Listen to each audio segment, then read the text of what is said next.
Nilichowapa hapa leo, kama mtu atakuwa amesahau vasi yoyote, katibu mkuu kiongozi anavyo, atakupa urudie. Sasa maelekezo yangu kwenu wakuu wa mikoa. Kanali Yahya Ramadhan Kido nimekupanga Kagera, na Kanali Donald William Msengi wewe utakwenda Mtwara. Hii ni mikoa muhimu ya kimkakati kwetu, lakini pia ulinzi na usalama wa nchi yetu. Tutakupangieni ma-DC ambao mnaweza kwenda nao na lugha moja ili kwenda kuimarisha ulinzi katika mikoa ile. Ni mikoa ya kimkakati kwetu na ni imani yangu kwamba mtakwenda kufanya kazi vizuri. Wasia wangu kwenu ni kushirikiana na mtakao wakuta madedi, wakuu wa wilaya na wengine ambao mtawakuta au mtakao waletea, ili mfanye kazi vizuri. Narudia, ile miwili ni mikoa yote, ni mikoa muhimu. Ile miwili ni mikoa ya kimkakati kwa usalama wa nchi yetu, na ndio maana nimetoa makanal jeshini, nimewapanga huko.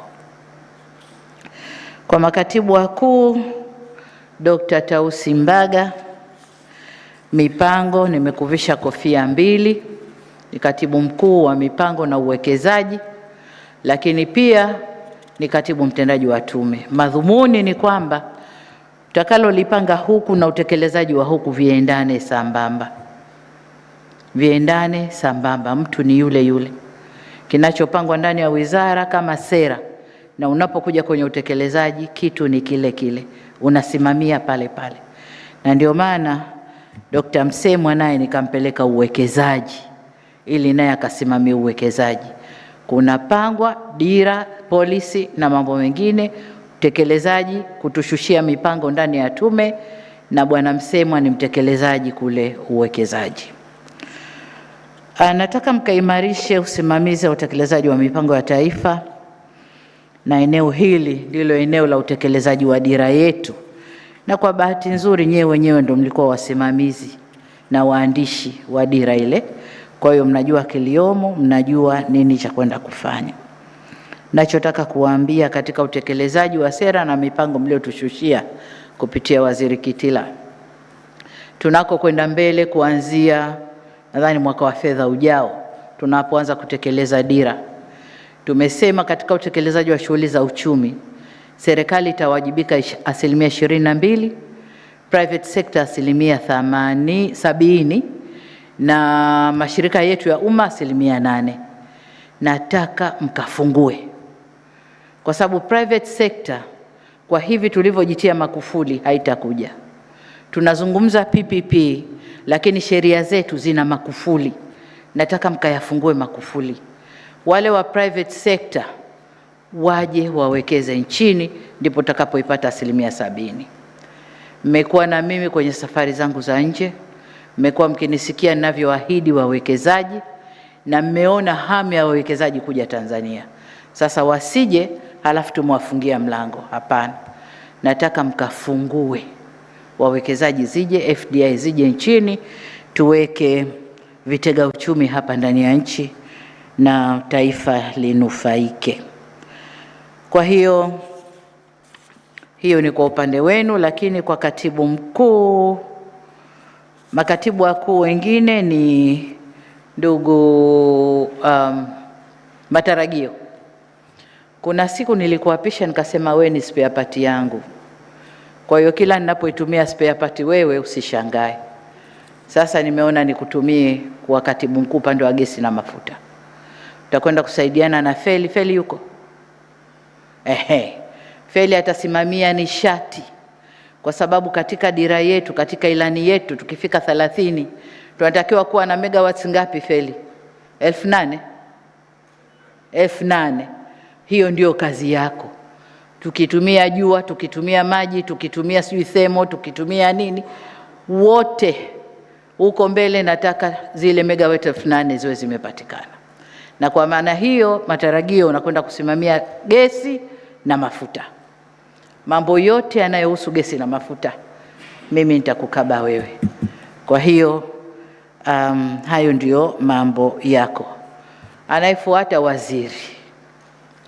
Waziri umekaa na mimi muda mrefu, umefanya kazi nzuri sana. Akiambiwa mama kaupiga mwingi, na we umo, sababu wewe ndio mtu wangu wa hapa. Lakini kazi yangu ni kulea na kukuza, si kulea na kudumaza. Na ndio maana wengi niliowalea na watoa na wapa posti, nendeni kafanyeni na sukuma vipaji mbele. Nimepiga jicho hapa nikamwona Blandina. Blandina, hebu simama. Huyu alipokuwa na mimi nikimuita my giraffe. Sasa nimempeleka tume ya mipango na ninauliza anafanya vipi, naambiwa safi. Kwa hiyo ndo kazi yangu, kulea na kutoa, na nimetoa wengi. Nimetoa kina Juma Mkomi, sasa hivi makatibu wakuu utumishi, wanafanya vizuri.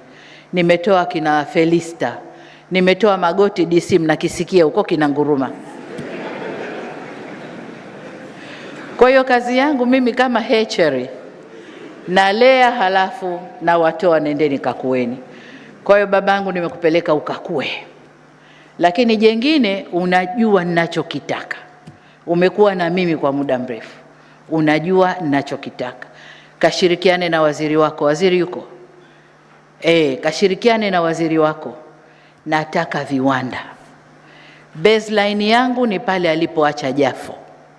Ripoti yake kanambia kuna viwanda kadhaa, vikubwa, vidogo, vya kati, vya nini. Nataka niwapime kwa idadi ya viwanda nitakavyoleta nchini, kwa ukubwa wa biashara, utanuzi wa biashara tutakao kuwa tunafanya na nchi za jirani, lakini na nchi za nje. Hicho ndicho kipimo changu kwenu. Kwa sikuwaweka pale mkacheke na wafanyabiashara, mkacheke na wanaviwanda, mzunguke tu kwenye viwanda. Hapana, vutieni biashara, vutieni viwanda. Kama hamjafahamu, waziri unajua vya kunifika, mchukue mwenzio waziri wako, njoni nikatukae tueleweshane. Haya. Mwingine, Nguvila. Nguvila, we ni rasi wa muda mrefu, na ulipoomba ruhusa kwenda kwenye bunge nilijua hakika utakwenda kupigwa hurudi. Nilijua hurudi. Lakini nikasema mtoto akitaka wembe mpe, ukisha mchinja atajua, si ndio? Kwa hiyo wembe umekuchinja mwanangu. Nikasema ngoja upumzike kidogo, lakini utendaji wako na ujua vizuri sana, na kurudisha na kupeleka Arusha. Arusha unaijua, Arusha imechangamka, Arusha ina mambo mengi, Arusha ni sura ya nchi yetu. Tuna accommodate pale taasisi za kikanda za kimataifa. Nataka ukafanye kazi na kuamini, na najua unaweza. Kanifanyie kazi ya Arusha. Na nikumbushe tena jina Kewe. Kewe huku Nindi. Nimekupeleka mifugo, kilimo. Umekuwa rasi Njombe. Bosi wako yuko nyuma hapo, anahangaika na lishe, na nadhani amefanya vizuri. Ameweza kupunguza kiwango cha udumavu na yale matatizo ya lishe, si haba. Saka msaidia afanye vizuri. Lakini Njombe ni mkoa tunaotegemea kilimo, ni katika mikoa inayolisha Tanzania, ni katika mikoa inayolima mazao ya biashara. Kwa hiyo nenda kamsaidie Mheshimiwa mkuu wa mkoa. Na Mheshimiwa mkuu wa mikoa, utaona kwamba ninachofanya ni patches tu. Anayestaafu sijui anaye ni patches tu nafanya, kwa sababu mliopo na waamini, mliopo nimeona kazi yenu. Kwa hiyo twendeni tukachape kazi, lakini kazi pamoja na utu, ili nchi yetu isonge mbele, sawa? Kwa hiyo Nindi, bosi yuko nyuma hapo, amekuja kupokea. Nenda kachape kazi. Anayefuata Nsubili Joshua. Hili jina la kati miaka yote mekaa na wewe silijui. Akomeligwe silijui. Najua Nsubili Joshua tu. Lakini ni katika ile hatchery tunalea na kutoa. Nadhani pamoja na Rose hivyo hivyo. Tunalea, tukiona wako vizuri tunasema pelekeni vipaji nje. Kwa hiyo nendeni kafanyeni kazi zenu za unaibu katibu mkuu kama tulivyowaamini. Nendeni kasukumeni sekta zenu. Mnayajua yaliyoko huku. Nimekaa na nyinyi muda mwingi kwenye baraza la mawaziri. Dokumenti zangu zote zikitoka kwangu zinakuja kwenu, zinafanywa uchambuzi, mnaziangalia, mnatoa recommendation. Yale ma recommendation sasa katekelezeni, kawasaidieni mabosi wenu mkatekeleze yale mliokuwa mkinambia, mheshimiwa, tunaomba uridhie hili na hili lifanyike. Nasema okay, kama ulivyopendekeza, ulivyoshauri, chukua hatua. Sasa kachukueni hatua. Rose, unakwenda maji, si unajua umuhimu wa maji? Na katibu wa mkuu Mwajuma, Mwajuma ni engineer, bosi wako yuko nyuma hapo Aweso. Hawa wote mimi nawaita watoto wa Tundu, wako hivi hawatulii. Nataka nawe ukafuate huko. Yale mambo ya kuelemea kwenye deski kufanya analysis ya maandiko nayo kuchushia, sasa nenda kawasaidie. Maji muhimu, tupate maji, na kikubwa kuhangaika fedha ya maji iko wapi, ili tumalize ile 10% iliyobaki, kila mwananchi awe na maji safi na salama. Sawa mamangu?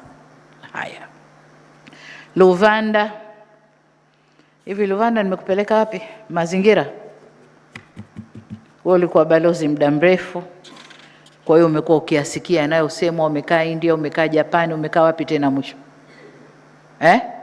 India sawa na Japani, alafu nikakurudisha. Haya, sasa nakutwika mzigo huo.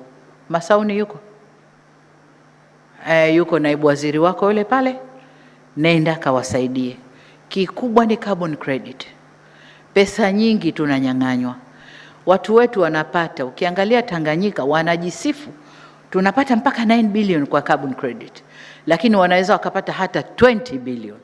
Yule wa katikati, yule anayechukua huku na kuuza kule, anachukua pesa nyingi sana. Kwa nenda kashirikiane na kituo, msimame vizuri, tupate haki yetu, pamoja na mambo mengine ya mazingira. Mazingira yetu yameharibika sana, tunapanda miti kwa sana. Nenda kasaidiane na utakao kuta. Muyungi yupo. Yule ni guru la mazingira na ndio bosi wako. Kwa hiyo nendeni kafanyeni kazi pamoja. Haya. Anayefuata ni nani? Mbwasi. Nimekupanga wapi? Viwanda na biashara. Kwa hiyo nyinyi wawili, katibu mkuu na naibu, ni wapya, lakini sio wapya kwenye concept yote ya uchumi wa viwanda. Kwa nendeni kamsaidieni waziri, mchape kazi. Sawa? Haya. Anayefuata Sheikh. Wewe uvuvi pamoja na mifugo ni nani? Aha. Mifugo na uvuvi. Sekta zenu, na bosi yuko nyuma hapo. Nilikuwa namuona anapambana huko mikoani huko na wafugaji na wavuvi. Sekta yenu ni sekta muhimu sana kwa vijana wetu. Sana sana. Nadhani juzi nilikuwa na kikao na baadhi ya mawaziri hapa na watu ambao tunahitaji watusaidie, lakini katika kuibua sekta zenye low hanging fruits ni mifugo, uvuvi na kilimo. Hizi ni sekta ambazo tukizisimamia kikweli kweli kisayansi zitachukua vijana wengi sana kwenye ajira. Lakini si tu kuchukua vijana, taleta mapato mengi sana nchini. Na ni sekta ambazo mavuno yake yanatakiwa kwa haraka. Tukiangalia hapa nchi za Gulf zinataka nyama iliyochinjwa na nyama hai. Wanyama hai kwa season zao, lakini nyama iliyochinjwa kwa kiasi kikubwa sana. Hatuwezi kunani. Sasa mpaka tuisimamie BBT mifugo, vijana wale wafuge na wengine wafuge, wafugaji wa kawaida wafuge, tuwabadilishe, ndio tutaweza kuuza kwa wingi kwenye hayo masoko. Lakini uvuvi vile vile. Sasa hivi ni samaki ya kufugwa tu. Wenzetu wanakula kila kitu, vyakula hakuna. Kuna soko la China hatuwezi kulimaliza. Tukifuga vizuri, tukifuata standards, na wewe ni bingwa sana kwenye ufugaji, kwenye uvuvi, tutakwenda vizuri. Lakini jengine, yale mapato tunonyang'anywa kule high seas. Mimeli inakwenda kule, si tunategemea mapato ya leseni tu.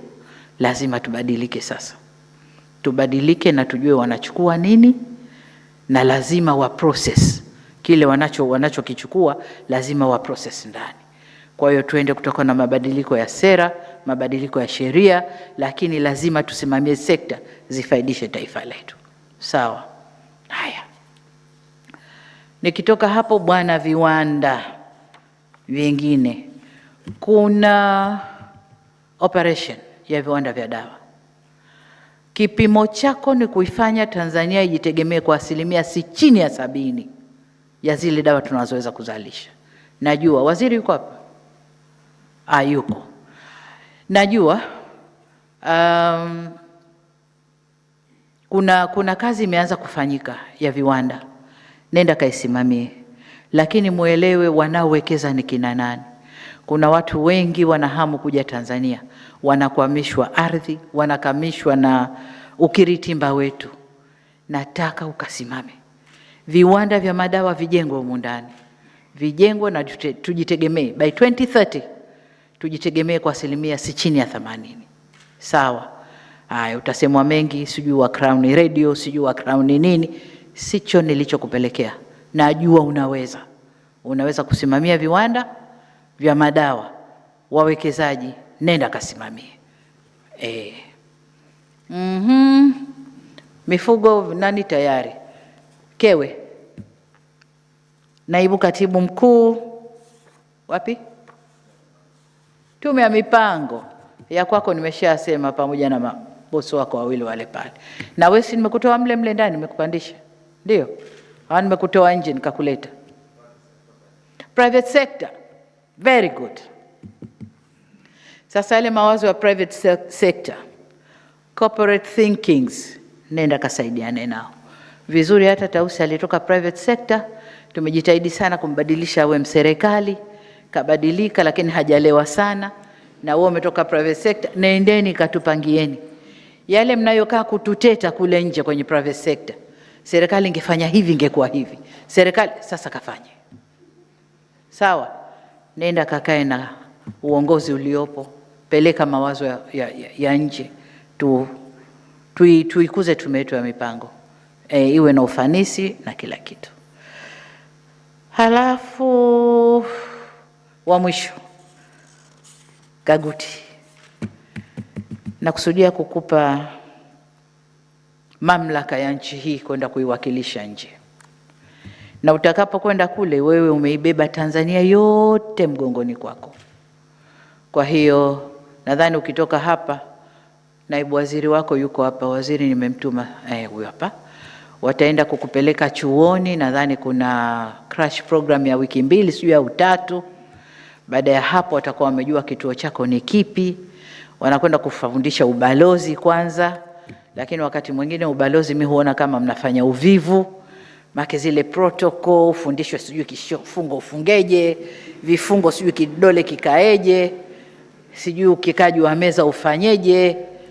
Lakini mtu akikusema vibaya, wewe usiseme vibaya, mjibu politely, kitu ambacho mimi siwezi. Wakinikera mimi nabwatuka tu. Nikirudi ofisini, msaidizi wangu wa diplomasia ananiambia, Mheshimiwa Kimpale leo ulikuwa hivi. Anambia hiyo kazi yako wewe. Mimi wamenikera, wamesema na mimi nasema. Kwa hiyo utapita kwenye crash program ya kuambia ubalozi ni nini, and then tutakupangia kituo. Utakia kazi njema. Haya, nadhani wote nimesema nao. Ndugu zangu walio hapa na mlio kwenye viti, mlio kwenye nafasi, kazi yetu ni kulifanya taifa hili liendelee. Kazi yetu ni kwenda kuitekeleza dira yetu ya miaka 25 ijayo, ambayo itaishia 50. Tatoka mimi kesho kutwa, ataingia mwingine, nadhani atatoka mwaka gani sijui 40, ataingia mwingine ndio kuja kumaliza utekelezaji wa dira ya 2050. Lakini sisi ndio wa kuweka msingi. Kama tulivyokuta msingi wengine wameweka, sisi tukajenga juu, na sisi ndio wa kuweka msingi wa utekelezaji wa dira ambayo tunakwenda kuitekeleza. Kwa hiyo niombe kila mtu akafanye wajibu wake, kila mtu akawajibike na pale anapotakiwa kuwajibika. Niombe sana ndugu zangu. Sasa mimi kwangu ni jicho, nani anacheza vipi. Ukiona steps zako haziendani na ngoma ninayoipiga, basi utatupisha tu pembeni, niangalie nani mwingine miguu yake miepesi ambaye anaweza akaendana na steps za ngoma ninayoipiga. Sawa ndugu zangu, nawatakia kila laheri, kazi njema. Wale waliofikiri labda tukiingia kutakuwa na pindua meza mambo yaanze upya, hapana. hii serikali inaendelea. Kwa hiyo kutakuwa na mabadiliko, patches, kubadilishana vituo, kubadilishana sekta, hayo yatakuwepo, lakini mpaka mtu akithiri sana ndo atakaa pembeni. Asipokithiri tutakwenda pamoja, tutarekebishana, tutakwenda pamoja. Kwa hiyo kachapeni kazi, kafanyeni kazi zenu. Tanzania ina midomo mingi mikubwa, kila unalofanya linatafsiriwa. Sasa nilikuwa naona mambo mengi, waziri katolewa, kiko wapi? Nacho kuambieni, nimelea, amekuwa na muexpose kwenye sectors. Ndicho nilichofanya, na wote niliowasogeza ni hivyo hivyo, nalea, wanakuwa na wapeleka. Wengineko ningeacha Adumaye na mimi hapa, mimi kesho kutwa natoka, future yake iko wapi? Nimwache Adumaye na mimi hapa? Anayekuja atakuja na wakwake. Kwa hiyo acheni midomo ya uongo. Asanteni sana. Asante sana.